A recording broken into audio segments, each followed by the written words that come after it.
Good morning, everyone. My name is Hinayah Rojas de Oliveira. I'm assistant professor here in the Department of Animal Science at Purdue University in the United States. It's my pleasure being here, so I appreciate the invitation today to talk a little bit about what will be the dairy cows of the future or how they are going to look like. This whole presentation was prepared based on a paper that we have just recently published. So this paper is called Genomics and Phenomics, Who Will Be the Dairy Cows of the Future? So I published this paper together with two colleagues or two friends that are also professors here at Purdue University, Dr. Luis Brito and Dr. Alan Schinkel. So if you need any additional information, feel free to ask in the questions after the presentation, or you are very welcome to also check this paper out. In this paper, I think we made some very good points and very good guesses about how the dairy cows of the future will look like. In our idea, we strongly believe that in the future, cows are going to be healthier and more resilient. So we do expect these animals to be robust across all life stages and that they are going to need minimum intervention from us. We also believe that the cows of the future are going to have a moderate size and they are going to be feed efficient. So, in other words, they are going to have optimized conversion of feed into milk solids. We also believe that these cows, they are going to be extremely well adapted to precision farms.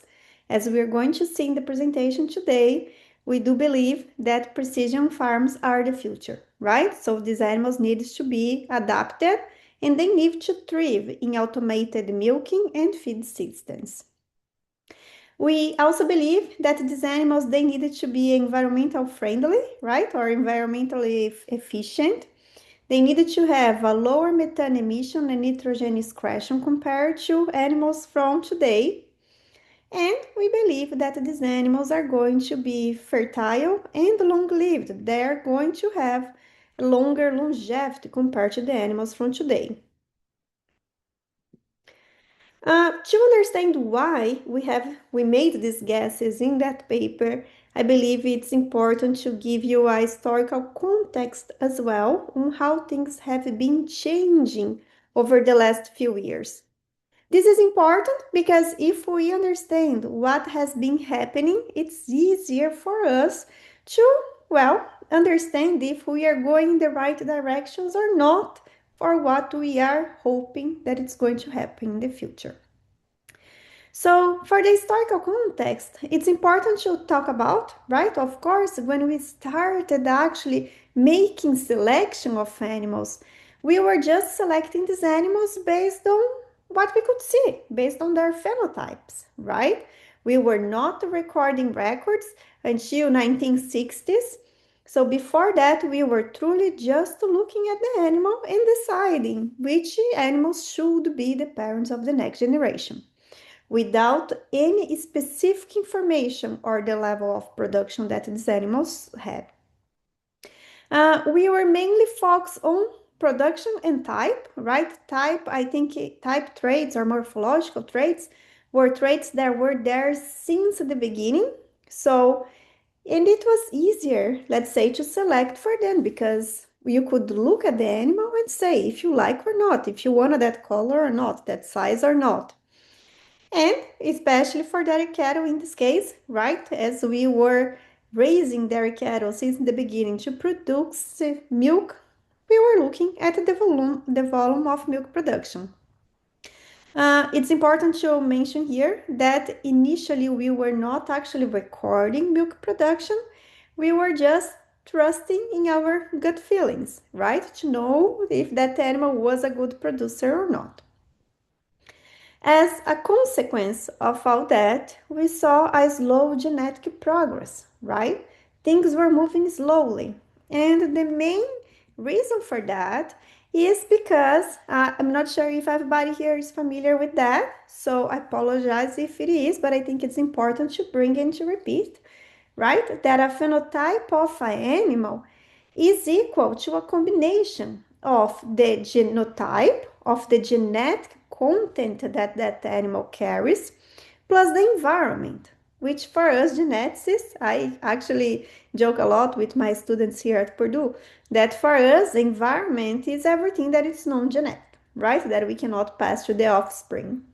And then, of course, we also have this genotype by environmental interaction here at the end.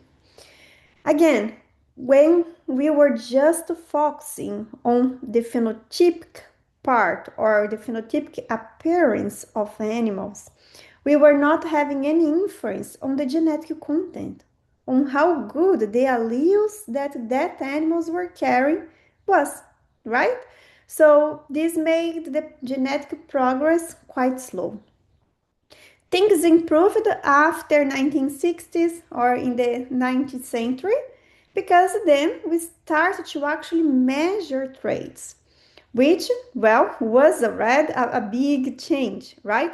Here in the US, for us, this started with the dairy herd improvement programs that they start actually going to the farm and measuring milk production initially, and then after they included fat content, protein content, and of course, conformation. So when we start to actually record traits, when we start to stop just believing our gut feelings, right? Of if an animal is good or not, but we start to have numbers there to show which, in fact, what were the best animals, the animals that could be used as, well, potential fathers and dams of the next generation, we start to see already some improvement.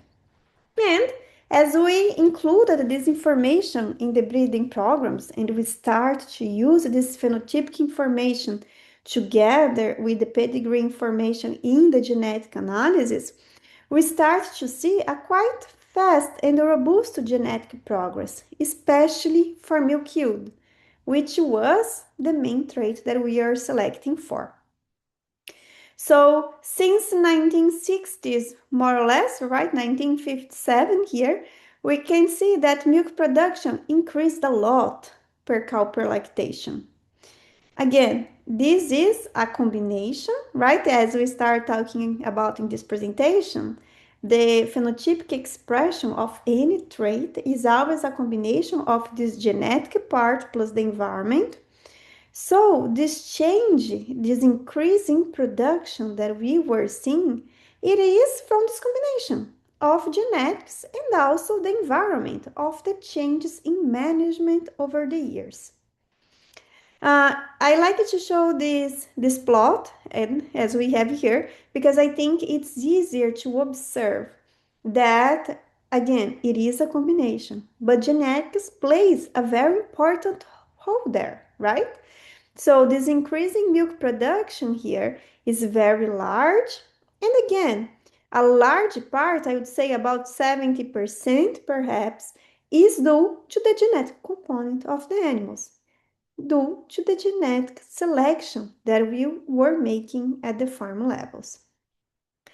Again, it's important to mention, right, this synergy between genetics and the environment, because to select better animals, right, to have better animals, we still need to provide a good environment for these animals to be able to produce or to meet the expectations that we have, to meet their whole genetic potential. Well, in that plot, I was specifically talking about hosting, right? So I think it's important to show other numbers and numbers for other breeds as well. And here they are. So I brought this plot. It's a quite older plot, but I think it's important, and we can also see the same pattern, right? That the average milk production of several breeds, this plot is from Canada, actually. So from the main breeds raised in Canada, and you can see that the milk production is increasing over the years. Again, due to a combination of improvements in management, improvement in environment, but also on the genetic potential of the animals that come with the genetic selection. Of course, not everything is perfect, right? So we made some mistakes along the way. So when we started to talk about selection, especially for dairy cattle, we were focusing a lot on milk production, and we forgot the importance of other traits. And we paid a quite huge price due to that. I also like this plot a lot. This plot is from the CDCB here in the US. But this plot shows us in a very easy way to understand that while milk production was increasing over the years, because again, we were selecting for milk production, fertility traits like pregnancy rate, for example, was decreasing over the years. And this is very easy to explain nowadays, right? Because we already know that there are some genetic correlations among traits. So that's basically what we are seeing here. We are seeing an indirect response on fertility traits because there is an unfavorable genetic correlation between milk production and the fertility traits. This happens until here it looks like 2000, but it's actually around 1998, 1999, where we started to actually also select for fertility traits. And then we start to see some improvements in pregnancy rate. With this, I think it's important again to highlight, right, that there are genetic correlation among traits, and it is important, it's always important to account for those. Because again, if we don't, we are going to see responses that perhaps we are not expecting. Well, and I think that plot is a good way to start talking about this expansion of breeding goals, right? So when we start to realize, or when we start to see that some changes, we were starting to see some changes in traits that we were not selecting for due to this indirect selection or this genetic correlation among traits, we start to learn that, well, we should not use a single trait selection, right? We should not just focus we should not just focus on one trait, such as milk production, for example, but that we need to select for multiple traits, right?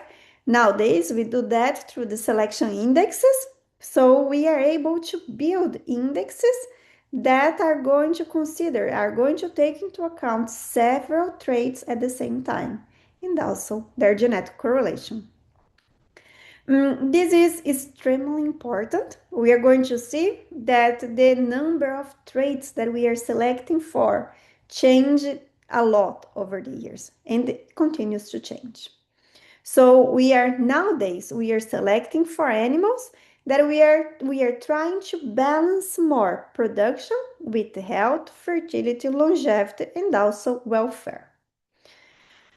This change of selecting only for one trait and selecting for multiple traits came mainly for economic pressures, right? When we start to see, for example, the reduced fertility in the herds, we start to spend more money to make these animals get pregnant. So, of course, we start to feel economic pressure there.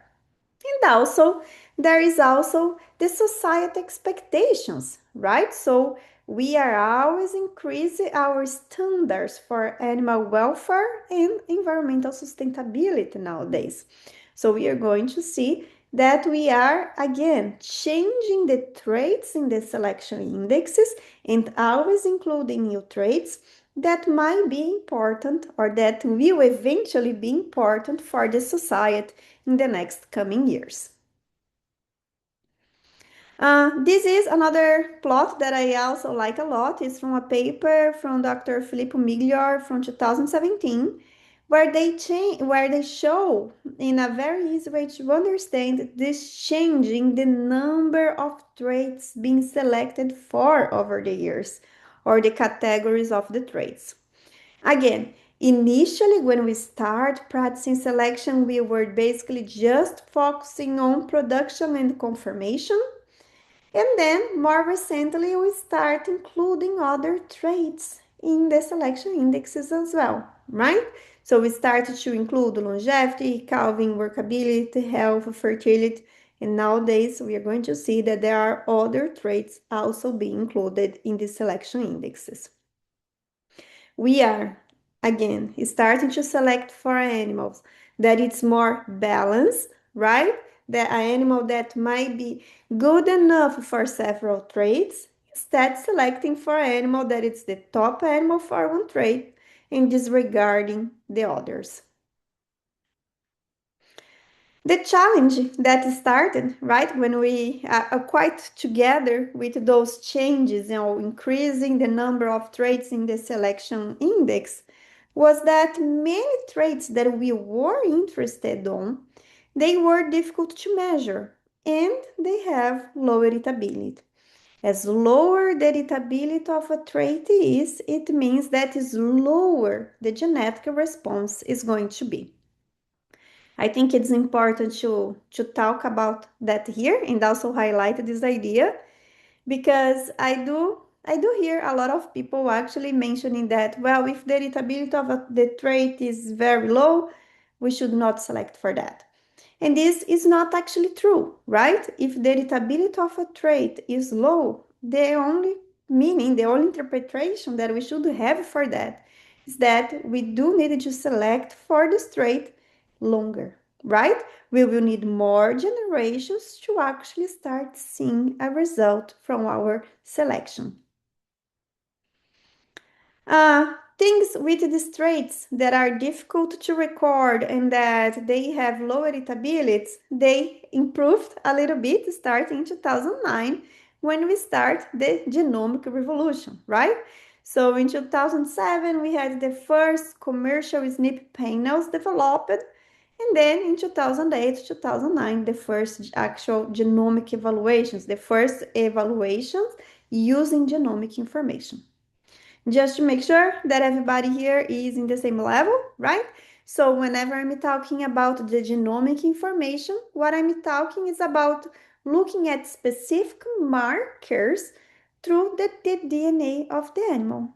So these markers, they are mainly nowadays we are talking about SNPs, right? Single polymorphisms, where we can see small difference or the small changes in the nucleotides of those animals in specific points of the DNA that will likely codify for a different protein that will derive in the expression of a new phenotype.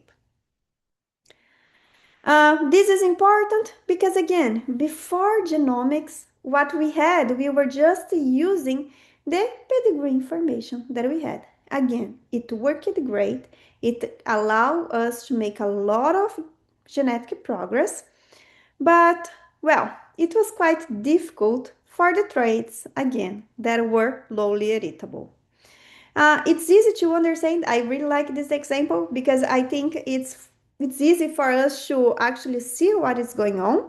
So before genomics, when we were just talking about the traditional breeding values of the animals that were predicted based on the pedigree-based relationship matrix, the breeding values of the offspring of two parents were given as the average of the breeding values of the parents, right?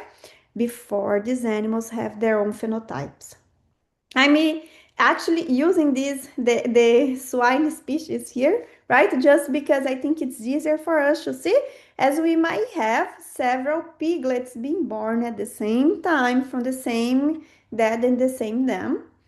But you can see here that the breeding values for all these animals, they have exactly the same expectation, which is the average of the parents. This is going to change right after these animals grow up and we start to collect phenotypes on these animals or in their offspring. For now, without phenotypes, these expectations, these breeding values are going to be the same for all piglets, for all full seeds. However, with genomics, we are able to actually genotype the animals. And then we are able to actually see how the Mendelian sampling worked. In other words, which are the alleles that each offspring received from the parents, right? So if you guys remember from the genetic classes, right? So every parent is going to only pass half of its genetic material for the offspring. And these alleles, right, that are passed to the offspring, they are chosen randomly, right? So what we are able to see with the genomic information is actually looking into the DNA of these animals, so we are able to recognize what are the alleles that were received for each animal. In other words, there are piglets, there are animals, there are offsprings here that they are better than others, just because of Mendelian sampling. Just this, being able to actually define or being able to actually see which animal is better without the genomic information, with a higher accuracy, it already has a lot of value. So that's basically what the genomic revolution made, right? We stopped using only the pedigree information, and we started to also use the DNA or the marker information, right?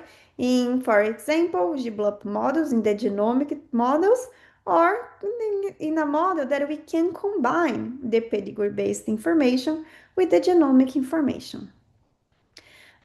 This also helped us to unlock new traits. So for traits, especially traits that were difficult to measure or that we had to wait too long for this animal to grow up and actually express that trait, we can now select this much earlier in life with a higher accuracy.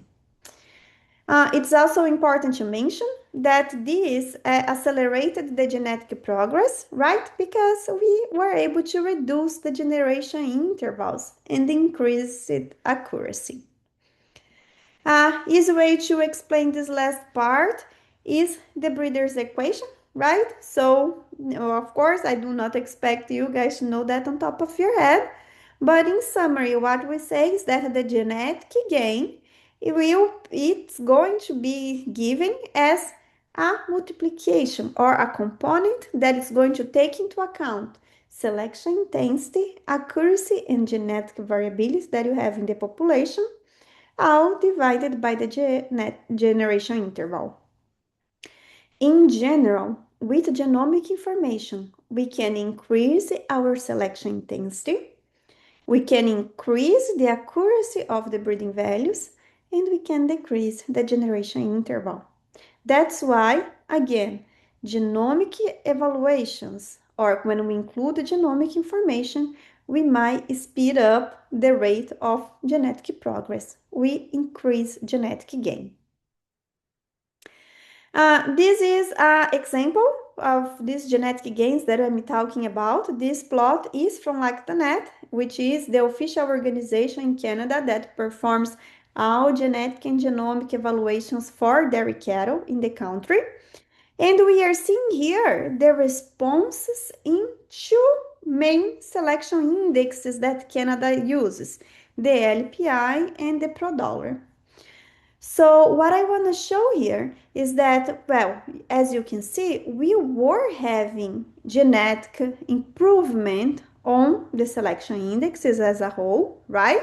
Again, the selection indexes were including several traits, but we are seeing that, well, both selection indexes, they were increasing over time, as expected.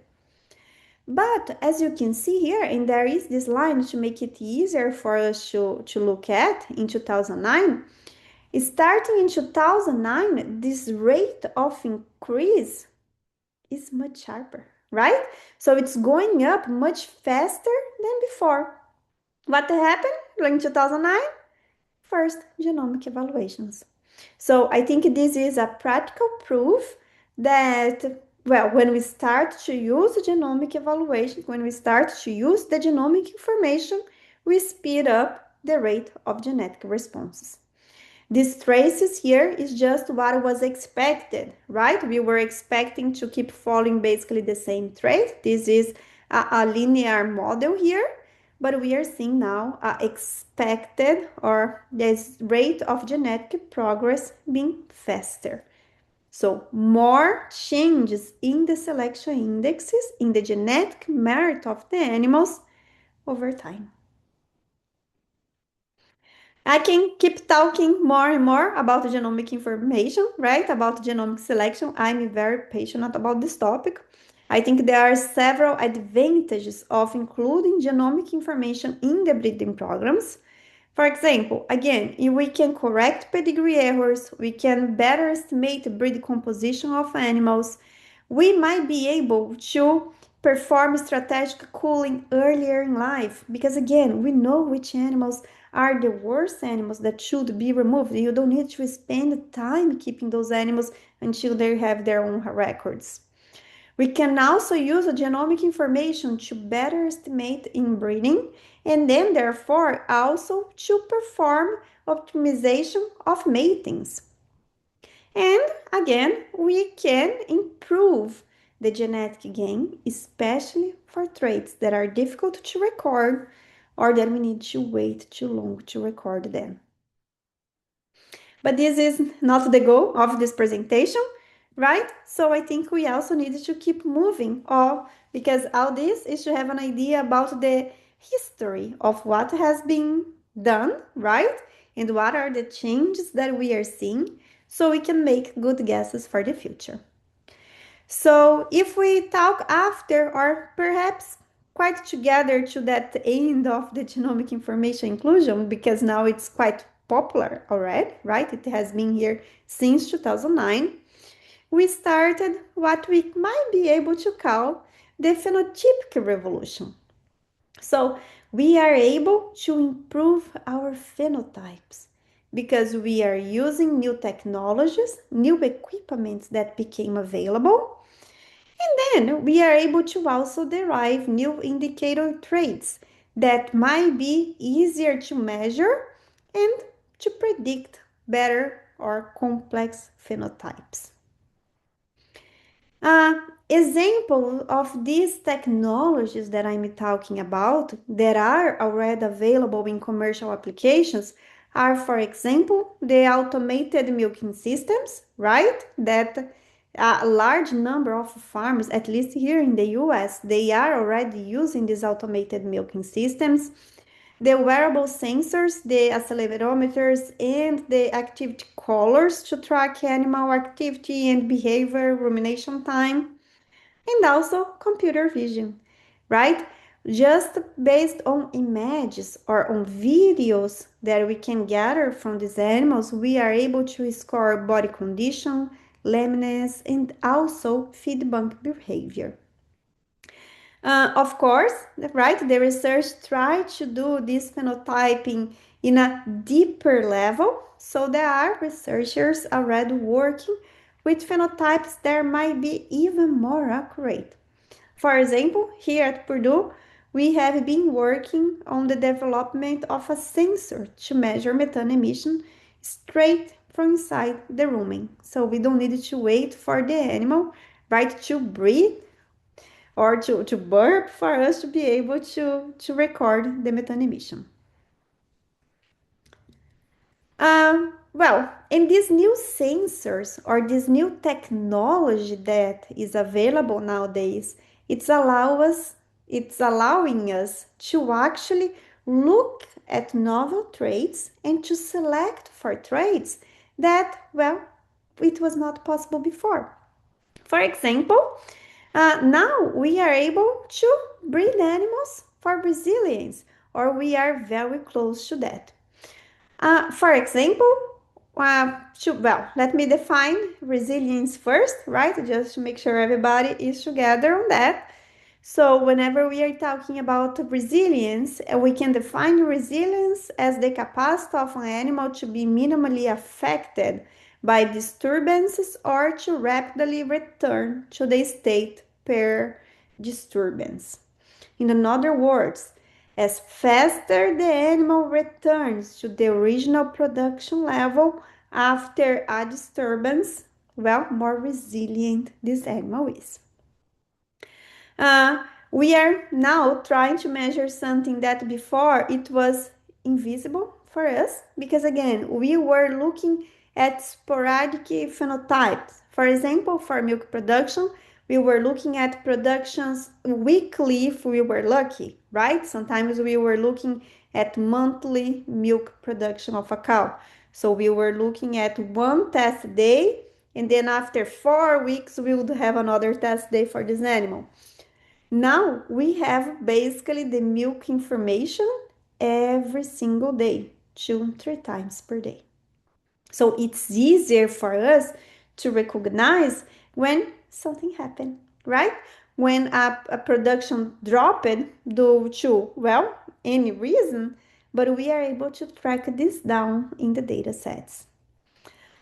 We have been able, we here, especially here at Purdue, we have been able to work a lot on resilience.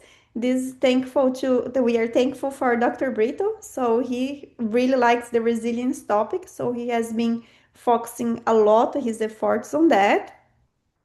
But, well, the way to actually measure resilience has been defined, right? Usually we use these variance-based indicators that are derived from this longitudinal data. Again, from this data that has multiple repeated records over the animal's lifetime or the animal's production cycle. We have been seeing, right, for most of the resilience indicators that we are able to compute, that resilience is an irritable trait. In other words, animals with lower variance or that have a higher stability, they are more resilient, and this trait is irritable, or it seems to be irritable.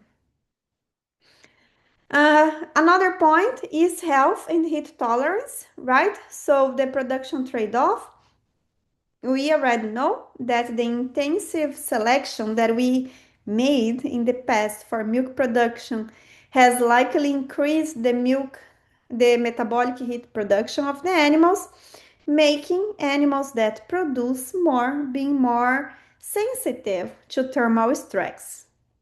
So the genomic solutions for that is that genomic selection can help us to identify these animals that are going to maintain production even under heat stress. So again, with genomic information and with the technologies that we have available, we are able to track animals closer, right? So we have many more records per animal. So we are able to see which animals are more robust, which animals are more tolerant than others. It's also important to talk about feed efficiency, right? We know how important feed efficiency is in a production system. It for sure leads most of the costs that we have with the animals. So, well, we also expect feed efficiency becoming more and more popular, more and more important nowadays and for the cows in the future. Again, with the technologies that we have available nowadays, the commercial technologies, we are already able to record feed efficiency in a relatively large number of animals. The key metric of feed efficiency that we have been using here is mainly the residual feed intake, which is the actual difference between animals' feed intake and the expected feed intake, or how much we would expect this animal to consume based on its body size and its production level. So our goal with feed efficiency is mainly to have a negative residual feed intake. In other words, we want to select the animals that eat less than what was expected for them while they are maintaining the same production level. Another important point that we also need to talk about is about the methane emissions, right? reducing methane emissions is not just an environmental necessity, but also it's a requirement for the industry social license to operate. So nowadays, people are looking more and more at these uh, industries or these farms that are environmentally friendly, right? So reducing methane emission has become a very important point in several countries, and we do expect this to continue. We know, good news, right, that methane emissions is a trait that it's heritable, and there is actually substantial genetic variation. Different papers, right, they bring different rates, ranges of heritability. For example, they have been ranging there from 0.10 to 0.4, depending on how the methane emission was measured.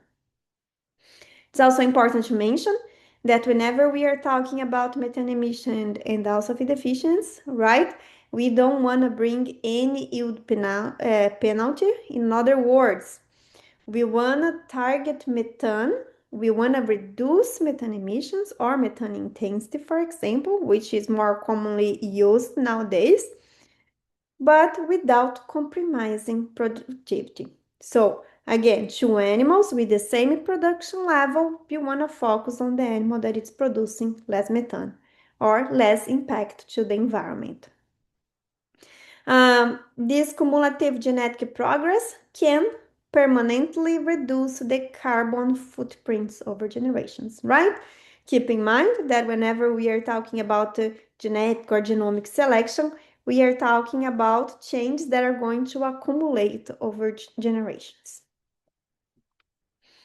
There are several technologies already available to measure methane.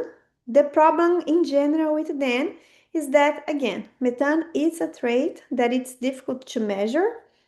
And because of that, this leads right to overall small sample sizes available for specific countries. A way around that is actually international collaboration and data sharing. So we believe that especially for these traits that are difficult to record, that they take time to record, because again, you will likely not record an animal for methane production only one day, right? You need a certain number of days, at least 14, 21 days per animal, so you can have a good accuracy there in those phenotypes. And the equipments are overall quite expensive, right? And difficult to use. So our number of animals measured is quite small. And to get high accuracies of the genomic prediction, we need to have a good reference data. In other words, a good number of animals that have both genomic information and also phenotypes. In these situations, international collaboration or sharing data might be actually a very good deal. So there are several initiatives that are already being created for data sharing. And I would say that the main problem or the main challenge in there is actually data standardization, right? Again, there are several technologies available to measure these traits, and well, the most recent studies, they are showing that they are not likely exactly the same trait. So we need to find a good way to actually harmonize this data so we can have phenotypes that are actually comparable. Well, but still, right? Now we have all the tools that we need. We have the genomic information, and we have very good data sets, phenotypic data sets that are being created and combined with the data sets, with the historical data sets that we have been using. So we have a great volume of data for our traditional traits, for traits that have been measured over the years. And we have high accuracy data from these new technologies that we are using, that it's allowing us to actually measure traits that we could not measure before. So if now we have the tools that we need, again, I will bring it back, right? That those are the key characteristics that we expect in the future dairy cow. These animals will likely be healthier and more resilient because, again, we can actually track these traits better. We have a higher accuracy for them. And then, therefore, we can select for them and make faster genetic progress. We also expect these animals to have superior fertility and longevity. We do expect these animals to have regular calving intervals and a longer productive life, and this will likely reduce replacement costs. It's important to talk about that because, again, we do have technologies, we do have activity monitors, for example, that allow us to recognize when a cow is in estrus with much higher accuracy than before. These animals will likely be feed efficient, right? Because, again, we are starting to select for feed efficiency in dairy cattle. And we do expect these animals to be environmentally sustainable or to be environmentally friendly, right? So, for example, producing lower methane emissions per unit of product. We also do expect these animals to be adapted to the precision systems, right? If we are talking about using all these data sets that we are creating based on the new technologies, the animals need to be able to use these technologies, right? So, of course, we are already starting this process of selecting animals that are adapted to these precision systems. For example, for automated milking systems, we want cows that have a very good udder conformation, right? That the teat position in the udder, for example, will facilitate the use of the machine. And again, I thank you all for being here and for the invitation. I also have my email information there, so feel free to reach out if you want to discuss anything, if you have different thoughts or questions. Thank you.